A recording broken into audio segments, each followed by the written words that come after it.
This video is going to talk about double stops, specifically fourths. Double stops are whenever you play two notes at the same time.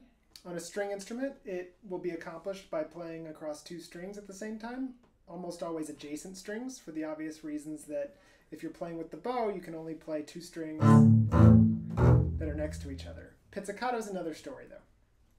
So, the first double stop we're going to learn is the double stop fourth. The bass is tuned in fourths. G to D is a fourth, D to A is a fourth, A to E is a fourth, assuming you're going down. So double stop fourth is the simplest way to start with double stops because you can just do it with your open strings or with harmonics or a combination of harmonic and open string. When we go to close these notes, it can become a little more challenging, but with a little bit of time and practice and development of strength, it's one of the easiest double stops to play, and it's one of the easiest ones to tune if you get used to how it is physically done.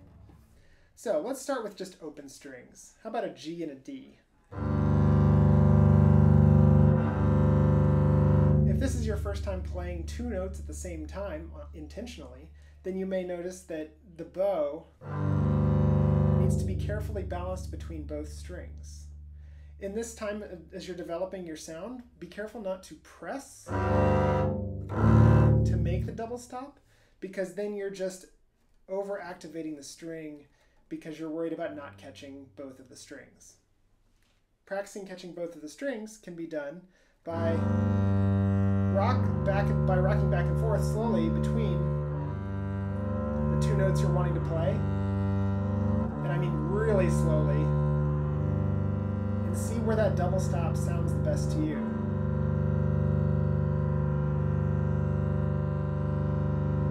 That feels pretty even to me.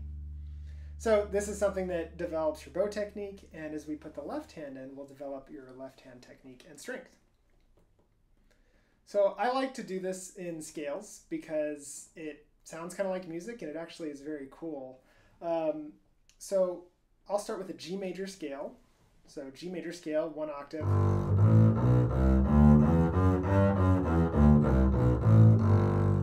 gonna have to close the G at the top because of reasons I'll show you in a second.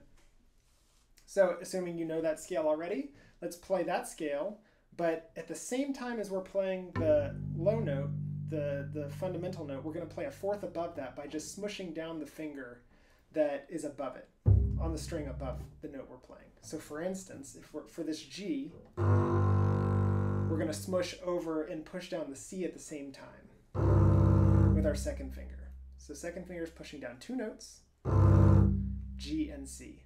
The next two notes you can play open strings, A and D. The next two notes, B and E, you're just smushing down your first finger. The next two notes, C and F. You notice I didn't play an F sharp there because I'm just playing the fourths above the fundamental of the scale. So we have G, A, B, C. A fourth above that is an F. If you would like to practice these with the diatonic in the scale, pitches, you can play a tritone there, but it does make it sound different, and it added some complexity to the fingering.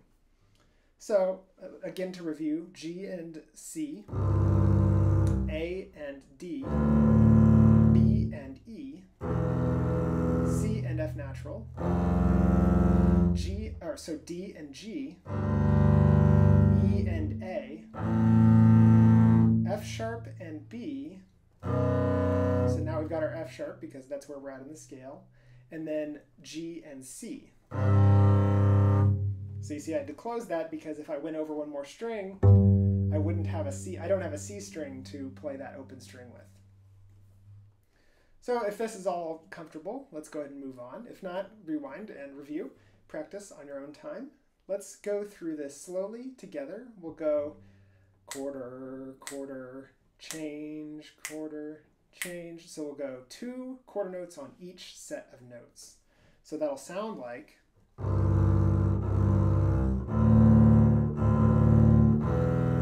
This gives us the ability to really listen, and also if you feel the need to relax your hand, between notes, you may do that.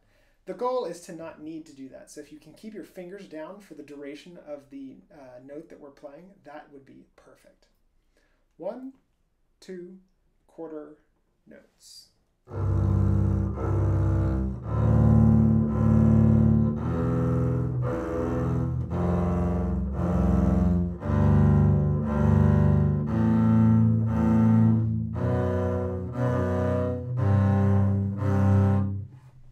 How comfortable was that? Was it challenging?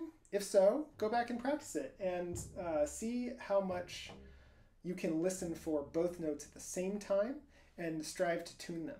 Now, if that's comfortable, I want to actually hold it, each note, for a half note. So 1 half note per set of notes. This will give us more time to listen for the pitch and also force us to keep our fingers down for the entire half note length. 1, 2, ready, go.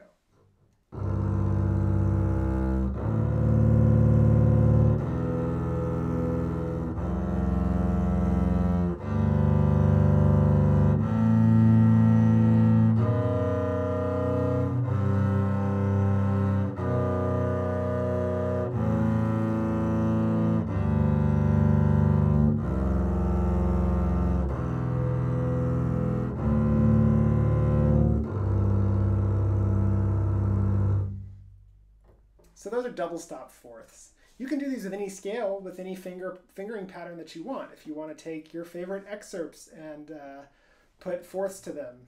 Let's say, how can I do this?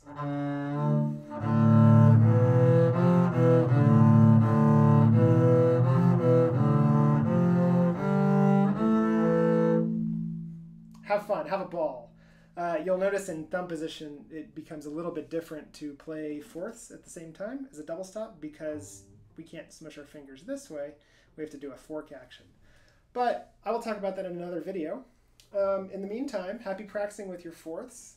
If the scale is too confusing, you can also just do half steps in any position.